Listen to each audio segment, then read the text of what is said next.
The Alexis Birmingham Open, it's your 2026 Women's Champion, Alexandra Eala!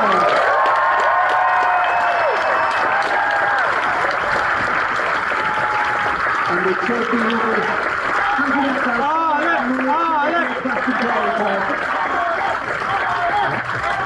as well as a compliment item from Alexandra Eala was one game away from the Lexus Birmingham Open title, and she was down 0-40. 3 break points standing between her and history. Her opponent on the other side of the net, her own doubles partner, and somewhere in the back of every tennis analyst's mind was the same number. 0 wins, 12 losses against Czech players. The curse was right there waiting.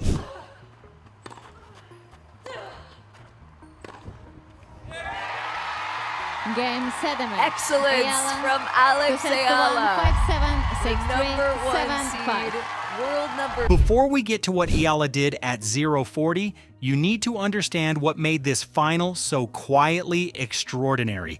Nikola Bartunkova isn't just any Czech player. Bartunkova arrived in Birmingham as the 5th seed, ranked world number 69, and as Eala's doubles partner. The two had shared the same court just days earlier in the Birmingham doubles draw, losing in the round of 16 to the British pairing of Harriet Dart and Maya Lumsden. And then they came back, same court, same club, this time for the singles title.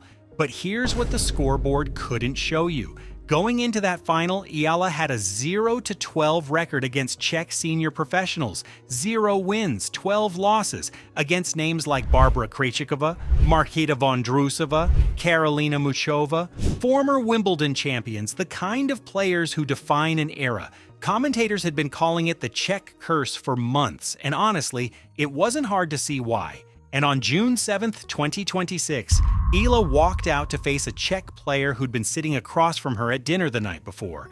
And then the first set happened, and it looked like the curse was very much alive. Kaya mga kababayan, maraming salamat sa suporta. Ayan, ang dami ninyo ngayon. Maraming salamat. And of course to everyone who's come throughout the week and withstood weather and all of that, and the organizers, the ball kids, umpires, everyone who... The opening set was not the match Eala needed. 4 double faults. A break of serve at 5-5 when she needed to hold. She saved 1 set point, but Bartunkova converted her second. First set gone, 7-5 in 63 minutes. And then Eala came out for the second set with her right thigh visibly heavily strapped. She told reporters afterward it was precautionary, that it didn't affect her movement or court coverage. But let's be honest about what that means in a match like this. A 2-hour and 37-minute final on grass against a player who knows exactly how you move. A strapped thigh is a variable. It's a question mark hanging over every sprint, every split step, every low grass court scramble.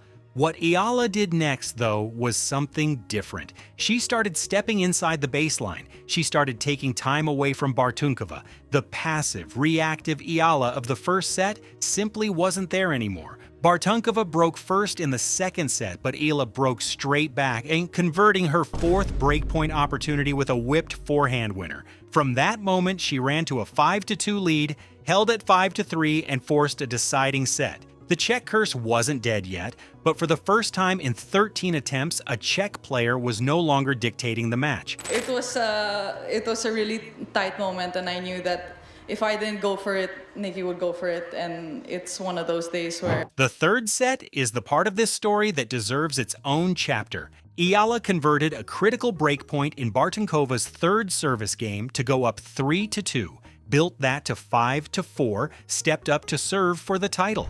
The Edgbaston Priory Club was already starting to rise, and then a double fault from Eala at the worst possible moment. Bartunkova answered with 2 confident winners, break, 5-all, and just like that, the Czech curse was back in the room. But this wasn't the end.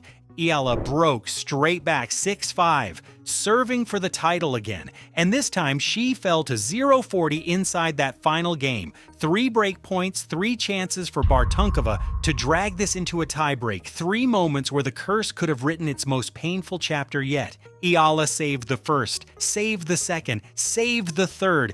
then converted her first championship point. Final score, 5-7, 6-3, 7-5. Eala won 107 total points to Bartunkova's 101. She converted 4 of her 11 break points, 36% against Bartunkova's 3 from 10. The margins were razor thin, and a record that once read 0-12 now read 1-12. Afterward, Eala didn't make grand declarations. She said the win was motivation to keep improving, nothing more. She credited her survival in that final game to athletic instinct and tactical intention. On grass across the entire week, she dropped only 2 sets. Now here's where this story becomes something bigger than tennis. It's from Alex Eala. 5-7, 6-3, Number 1 7-5. seed, world number 37 is your... While Eala was inside the Edgbaston Priory Club dismantling a 12-match Czech curse, something was happening in the stands that the tournament had never fully prepared for. The global Filipino diaspora had come to Birmingham, and they hadn't come quietly. Chants of Laban Kabayan, fight, countrymen, were rolling through a club whose traditions were built on polite applause and quiet appreciation.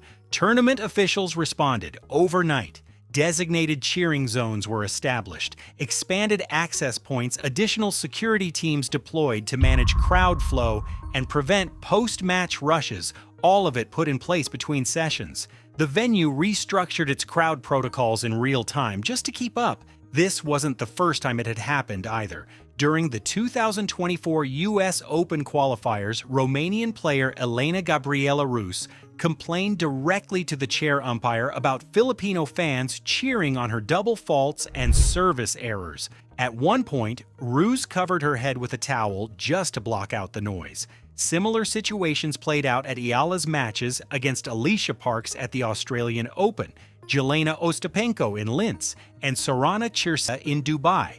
Fans vocalizing between first and second serves, during changeovers, during active points. Critics called it unsportsmanlike, supporters called it passion. They called it what tennis sounds like when it finally reaches people it never reached before, because tennis has never had a strong presence in the Philippines. For the Filipino diaspora across New York, London, Paris, Abu Dhabi, and Dubai, Eala isn't just an athlete, she's proof of something. And that leaves the WTA sitting with a question it genuinely cannot dodge anymore. How do you embrace the most commercially engaged new fan base in your sport without alienating a century's worth of tradition? What happened next showed just how unprepared the governing body was for that answer. Behind every Birmingham headline, there was a document. Throughout the 2026 grass court season, tennis analysts had been quietly tracking what reports described as a defiant waiver, something Eala had signed in deliberate departure from standard advisory recommendations. The specific terms stayed confidential, but reports indicated it touched on player safety, tournament entry conditions, and legal liability on the WTA Tour, and Eala had signed it anyway. The tennis world reacted. Billie Jean King, at the most historically significant voice in the fight for player rights, weighed in publicly. Coco Gauff spoke out. Naomi Osaka joined the conversation. All three pushed for greater player autonomy and challenged what they described as the paternalistic structures of sports governing bodies. And then Eala won Birmingham. And here's what the WTA said about the dispute: nothing. The organization issued a brief congratulatory statement after the championship, the kind of boilerplate language you generate in 5 minutes, and made zero reference to the waiver conflict that had been building all season. Not a word. Player advocates were furious, fans were confused, and media reports suggested the situation had already escalated to a legal level, with hints of potential action filed by Eala's camp over tour policies. Eala herself? Silent. Not a single comment about tour politics in her Birmingham press conferences. She talked about Wimbledon, she talked about improvement, she kept the courtroom completely separate from the court. And by all accounts, that discipline has become one of her defining professional qualities this season. But the WTA's silence wasn't neutral, not after Billie Jean King spoke, not after Coco Gauff and Naomi Osaka weighed in, not after months of dispute. That silence was a choice. Here's something the viral clips and the breathless Facebook graphics won't tell you. As of early 2026, Alexandra Eala's verified career prize money sits at approximately $1.49 million. That number comes from years of professional play. A 2026 season that included a quarterfinal in Dubai where she beat Hailey Baptiste, Jasmine Paolini, and Sorana Cirstea, a quarterfinal in Abu Dhabi where she came back from a 4-0 third-set deficit against Alexandra Sasnovich, and a semifinal run at the ASB Classic in Auckland. Every dollar of it is legitimate, earned match by match. It is not $1.6 billion. During her Middle East campaign, viral Facebook graphics and sensationalized YouTube channels claimed that Abu Dhabi billionaire Sheikh Mansour bin Zayed Al Nahyan had offered Eala a $1.6 billion contract, reportedly $1 billion upfront, plus $600 million annually for 10 years, to serve as the queen of a new Abu Dhabi tournament. Fact-checkers confirmed there was no record of any meeting between Eala and the Sheikh. The numbers they noted exceed the most expensive contracts in the history of professional sports, including baseball star Juan Soto's record deal. Other fabricated claims floating around: a Wilson endorsement deal reportedly worth $45 million, flagged as completely invented; a Yonex racket engraved with Philippine icons, false, given that Eala remains under contract with Babolat and is currently using the Pure Aero 2023, a fabricated Emirates Airlines sponsorship, and a viral claim that Eala had partnered with the Virgin Group to donate 50% of her career prize money toward building 50 tennis courts across the Philippines, which remains unverified. Her actual commercial portfolio includes Nike for court apparel, Babolat for rackets, Globe Telecom, a relationship that started when Eala was 8 years old, the Bank of the Philippine Islands for financial literacy campaigns, and locally Juice, a partnership introduced in July 2025. The internet built a fictional billionaire. The real Alexandra Eala built $1.49 million, a grass court title, and a broken Czech curse, one breakpoint at a time. How do you feel now?